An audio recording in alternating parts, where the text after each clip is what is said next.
SST समझ में नहीं आती। एसएसटी ऐसा लगता है रट्टाफिकेशन है, ना तो डेट्स याद रहती है ना कुछ याद रहता है। सभी चीजें हम लोग कैसे करें? तो बच्चा बाटी मेरी भी सेम यही प्रॉब्लम थी। जो प्रॉब्लम तुम लोग मुझे एक्सप्लेन कर रहे हो ना, मैं भी इसी तरीके से थी यार। मेरे को भी एसएसटी नहीं समझ में आती थी। स्टिल मैंने अपने बोर्ड में 3 महीने लगातार स्टडी करने के बाद 96 मार्क्स अचीव किए थे क्लास 10 में। तो यार अगर मैं 96 मार्क्स अचीव कर सकती हूँ ना, तो तुम लोग तो यार आज की जनरेशन और तुम लोग 100% मार्क्स एसएसटी जैसे सब्जेक्ट में ला सकते हो। बट दीदी कैसे? तो यार मैं आज कोई मैथ पर बात नहीं करने वाली कि तुम ऐसे ऐसे कर लो, ऐसा ऐसा पढ़ लो, दिन में इतने घंटे पढ़ो तो आ जाए। नहीं भाई साहब, एसएसटी समझ में नहीं आती तो दीदी उसके लिए क्या करें? तो बच्चा पार्टी मैं आप लोग का आज मेरा सीक्रेट बताने वाली हूँ कि किस टाइप से मैंने एसएसटी में इतना अच्छा मार्क्स स्कोर किया था, तो तुम भी स्कोर कर सकते हो। और लास्ट में तुम्हारे लिए एक प्रो टिप दी है जो कि तुम्हारी लाइफ चेंजिंग हो सकती है, तो उसको बिल्कुल भी मिस मत करना। सबसे पहले यार स्टार्ट करती हूँ। सबसे पहली चीज वो है जो तुम्हारे लिए रामबाण है, ठीक है। मैं बोल रही हूँ कि एनसीईआरटी की रीडिंग करो। अब तुम लोग ये बोलोगे दीदी we don't have enough time to read NCERT. So यार पहली बात तो ये कि एनसीईआरटी टाइम वेस्टिंग बिल्कुल भी नहीं है। आधे बच्चों को ऐसा लगता है एनसीईआरटी पढ़ने में दीदी बहुत बोर हो रहा है, बोरिंग लगता है, बोरियत सी फील होती। कैसे बताना है? So know the right way. तुम लोग को एक सही तरीके से पढ़ना है जिसमें तुम्हें बोरियत भी नहीं लगेगी, एनसीईआरटी पढ़ने के बाद मजा भी आएगा। तो सबसे पहली चीज है कि सबसे पहले एनसीईआरटी पे मत तोड़ो कि बस बिल्कुल दीदी ने बोल दिया उठा ली एनसीईआरटी और पढ़ना चालू कर। पहले सुनो कि करेक्ट तरीका क्या है एनसीईआरटी को पढ़ने का। तो करेक्ट वे की अगर मैं बात करूँ तो सबसे पहले क्या है, बच्चा पार्टी यूट्यूब पे बहुत सारे एनिमेटेड वीडियोस अवेलेबल है। तो तुम लोग एनिमेटेड चाहो या फिर तुम लोग ऐसी वीडियो चाहो जिसमें यार थोड़ी सी शॉर्ट हो, बहुत लंबी लंबी वीडियोस मत देखो। तुम लोग सबसे पहले वन शॉट देख लो। वन शॉट से क्या हो जाएगा, एनिमेशन से हमारे दिमाग में एक पिक्चर मूवी चलने लग जाती है। या फिर किसी का वन शॉट ऐसे ही देखना अच्छा लगता है तो वन शॉट देखो। मेक श्योर कि वो वन शॉट बहुत लंबा नहीं होना चाहिए, आप लोग की टाइम ड्यूरेशन छोटी होनी चाहिए। हम लोग को सिर्फ और सिर्फ उसकी समरी जाननी, ना कि पूरा चैप्टर उसी से कवर करना। अब तुमने समरी जान ली, तुम लोग को पता है कौन कौन से इसमें कैरेक्टर्स थे और इसमें हो क्या रहा है। अब तुम लोग को एनसीईआरटी पढ़नी है, ठीक है। एनसीईआरटी उठाओ, लाइन बाय लाइन रीडिंग करनी चालू करो। जो वर्ड नहीं समझ में आ रहा है उसके नीचे अंडरलाइन करो, उसका मतलब वहीं पेंसिल से लिखते चले जाओ। एनसीईआरटी को ऐसे सजा के नहीं रखना है कि एकदम प्यारे तरीके से। किसको दिखाना है यार इतने सजा के? मतलब तुम किसी और को दोगे, उसके लिए क्यों कर रहे हो यार? खुद के लिए पढ़ो ना। दूसरी चीज है यार कि ये सोचो कि आप उसमें से कैसे कैसे शॉर्ट क्वेश्चंस आ रहे होंगे। अब तुमने एनसीईआरटी पहली बार में पढ़ ली है, ठीक है।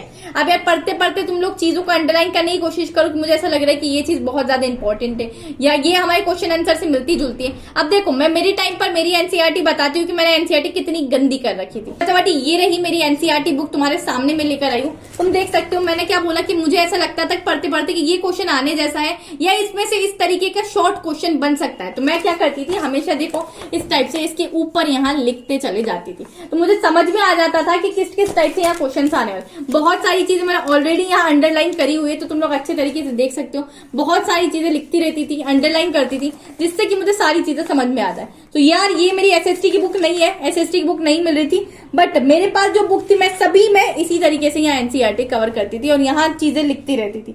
जो तुम लोग को चीजें लग रहा है कि जो डेट्स वगैरह इंपॉर्टेंट है उसको वही लिखो, वही मार्क करना चालू करो। ये देखो सभी जगह मैंने छोटी छोटी चीजें कर रखी। एंड इनफैक्ट मुझे ऐसा लगता था कि जो डायग्राम बहुत ज्यादा इंपॉर्टेंट है तो उसको यार चिल के तरीके से पढ़ो, ठीक है। मतलब चिल वाले मैनर से देखो यार। मुझे ना ऐसे पढ़ते पढ़ते कुछ होता था तो मैं एकदम चिल वाले मजे तरीके से पढ़ती थी। तो यहाँ तुम लोग देख सकते हो कि मैंने बहुत अच्छे तरीके से कुछ ना कुछ ड्रॉ करती रहती थी सभी चीजें, जिससे कि यार मुझे याद रहे वो चीजें। हमें रट्टा तो नहीं मारना है ना, क्योंकि यार ये कोई ऐसा सब्जेक्ट तो है नहीं कि हम रट के पास हो जाएंगे, ठीक है। 3 चैप्टर कितना रटोगे, ठीक है। तो तुम लोग को अच्छे तरीके से समझ में आ गई होगी कि क्या चीजें अब करना है। तुम लोग सेकंड टाइम बच्चा बाटी एनसीईआरटी पढ़ रहे होंगे ना, तब तुम लोग को क्या करना है, जो तुमने चीजें अंडरलाइन करी है ना बेटा, अब तुम लोग को उस चीजों को सिर्फ और सिर्फ रिवाइज करना है। क्योंकि हमें पता है जो क्वेश्चन तुमने ऐसा करके ऊपर लिखे जिस टाइप से मैंने अभी दिखाया, उन क्वेश्चंस को बस अब रिवाइज करने की देर है। पॉइंट पर आते कि यार बच्चे मुझसे बहुत ज्यादा पूछते कि दीदी आपने 96 मार्क्स कैसे स्कोर किए थे, कौन सी बुक मेरे लिए बहुत ज्यादा बिल्कुल खुदा बन के साबित हुई थी।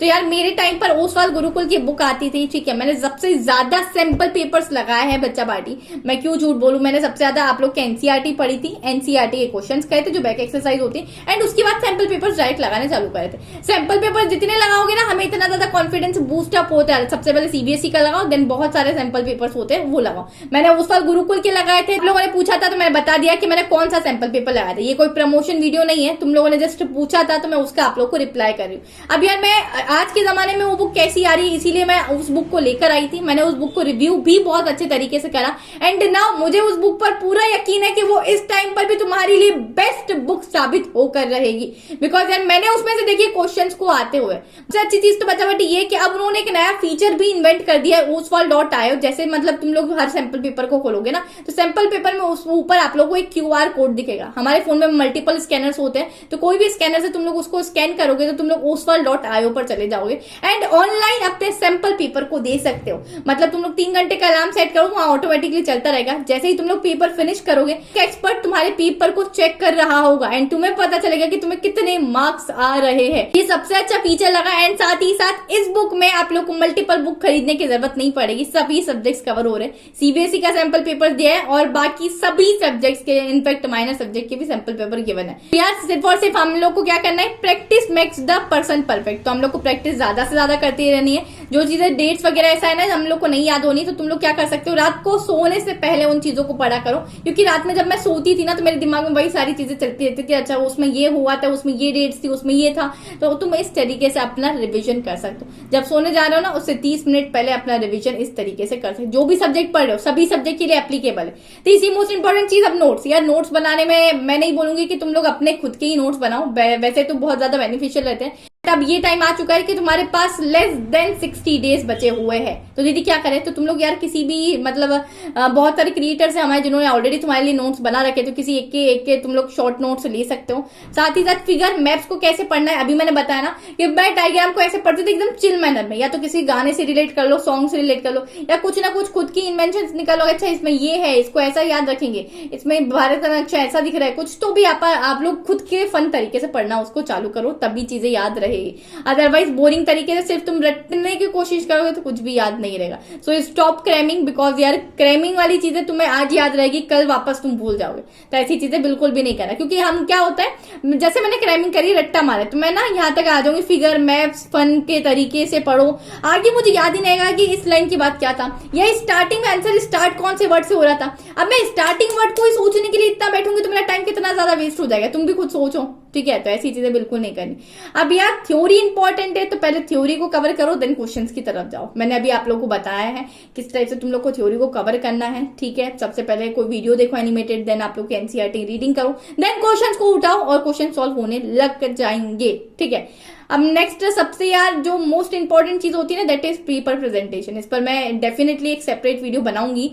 पर यार तुम लोग को अभी एक SST के लिए एक एडवाइस देना चाहती हूँ। एंड नो मैटर तुम्हारे प्री बोर्ड्स हो रहे चल रहे, तो तुम लोग प्री बोर्ड में ये चीज अप्लाई करके देखना। तुम SST के सभी क्वेश्चंस को ना पॉइंट्स में लिखने चालू करो। हम मेरे टाइम पे मेरे एक सर थे जब मैं क्लास 10th में थी, शेल्के सर, ठीक है, उन्होंने मुझे सिखाया था कि पॉइंट्स में लिखने से कितने अच्छे मार्क्स आते हैं। एंड लिटरली सर मैं थैंकफुल हूँ आज सर के लिए कि उनकी वजह से मेरे 96 मार्क्स आ रहे थे। तो प्लीज यार ये तुम लोग अप्लाई करके जरूर देखना। एंड साथ ही साथ यार ज्यादा कर्सिव राइटिंग मत लिखा करो, नहीं तो पता है बहुत सारे बच्चे R को S बना देते हैं, कर्सिव में नहीं समझ में आता है। तो एग्जामिनर को अगर नहीं समझ में आएगा ना तो वो चढ़ जाएगा तुम पर और तुम्हारी कॉपी मतलब बहुत गंदे तरीके से चेक करेगा। तो ट्राई टू राइट इन मतलब इस तरीके से छोटे छोटे राइटिंग में आप लोग लिख सकते हो, बहुत ज्यादा कर्सिव में मत लिखो। ठीक है, डोंट डिस्ट्रेस फॉर रिजल्ट। अब यार बच्चे पार्टी पता है पढ़ते किस लिए, रिजल्ट के लिए। तुम अपने स्टडी पर ध्यान दो, जो फल मिलना होगा वो हमें मिलकर रहेगा। हमारी मेहनत कैसी है, हमें मेहनत पर फोकस करना है, ना कि हमें फल की चिंता करनी है। ठीक है बच्चा पार्टी, मेरे साथ ऐसा होता था कि मैं किसी पेपर की बहुत ज्यादा टेंशन में हो तो वो पेपर मेरा बिगड़ता था। ठीक है, या फिर वन नाइट बिफोर मेरी तबियत बहुत ज्यादा खराब हो जाती, ओवर स्ट्रेस की वजह से, एंजाइटी होती थी, ओवर थिंकिंग की वजह से ये सारी चीजें प्रॉब्लम स्टार्ट हो जाती। अच्छा मैं एक एग्जाम्पल देती हूँ, मेरा एक फ्रेंड है, ठीक है, मतलब मेरा बेस्टेस्ट फ्रेंड है। अब यार जब अभी प्लेसमेंट जब लग रहे थे तब उसने 2 कंपनी के इंटरव्यू दिए थे। एक कंपनी के टाइम पर तो बहुत ज्यादा मतलब उसको एक्सपेक्टेशन थी, ठीक है, कि इसमें मेरा हो जाएगा, पर उसने बहुत ज्यादा टेंशन में उसका इंटरव्यू दिया था, इतना टेंस्ड था वो उसको लेके कि जिसकी कोई हद नहीं। दूसरी एक कंपनी थी, उसमें बहुत लेस एक्सपेक्टेशन थी उसको, क्या शायद मेरा होगा या नहीं भी होगा। एंड जो लेस एक्सपेक्टेशन जिसमें थी ना, इसका पैकेज भी ज्यादा था, पर इसने बहुत चिल तरीके से इंटरव्यू दिया था। अब तुम सोचो कि इन दोनों में से उसका कौन सा इंटरव्यू क्रैक हुआ होगा। तुमने सही सोचा है, वही इंटरव्यू क्रैक हुआ था जिसमें उसको सबसे ज्यादा लेस एक्सपेक्टेशन थी, बिकॉज उसने टेंशन फ्री होके दिया था, चिल होके दिया था। इतना मत सोचो, हमें फल की चिंता नहीं करनी है, हमें अपनी चीजों पर ध्यान देना है, अपनी मेहनत पर फोकस करना है, फल तो हमें मिलकर रहेगा।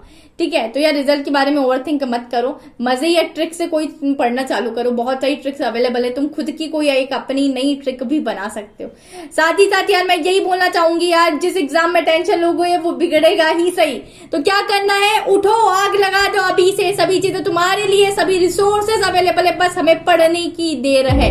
तो मैं नहीं चाहती कि यार तुम लोग बाद में रिग्रेट करते रह जाओ, बिकॉज ये 2 महीने ही है कुछ कर दिखाने के लिए। मेरे प्री बोर्ड में कोई 30 मार्क का नंबर नहीं आए थे, स्टिल मैंने बहुत अच्छा स्कोर किया है बोर्ड में। तो जब मैं कर सकती हूँ बच्चा बाटी, तो तुम क्यों नहीं कर सकते? मेरे सिर्फ पता है कितने नंबर आए थे, सिर्फ और सिर्फ 50 नंबर आए थे, और सिर्फ 50 नंबर आ रहे थे। जब अगर 50 नंबर आए थे तब मैंने खुद के ऊपर से भरोसा छोड़ दिया था, तो मैंने मेहनत करना चालू करी, तब मुझे थोड़ा थोड़ा फील होने लगा था, yes I can do it. जब मैं कर सकती हूँ तो तुम कर सकते हो, उठो और आग लगा दो, यू कैन डू इट। सभी लोग कमेंट्स में लिख के जाओ कि किस किस को इस बार बोर्ड्स में 99% चाहिए है हमारे एसएसटी का, कितने नंबर लेके आओगे, क्या एक्सपेक्टेशन है, हाईली एक्सपेक्टेशन तुम्हारी एसएसटी को लेकर क्या है, वो तुम सभी लोग मुझे कमेंट्स में बता के जाओगे। So all the very best, मिलती हूँ नेक्स्ट वीडियो में, till then keep learning, bye bye, take care.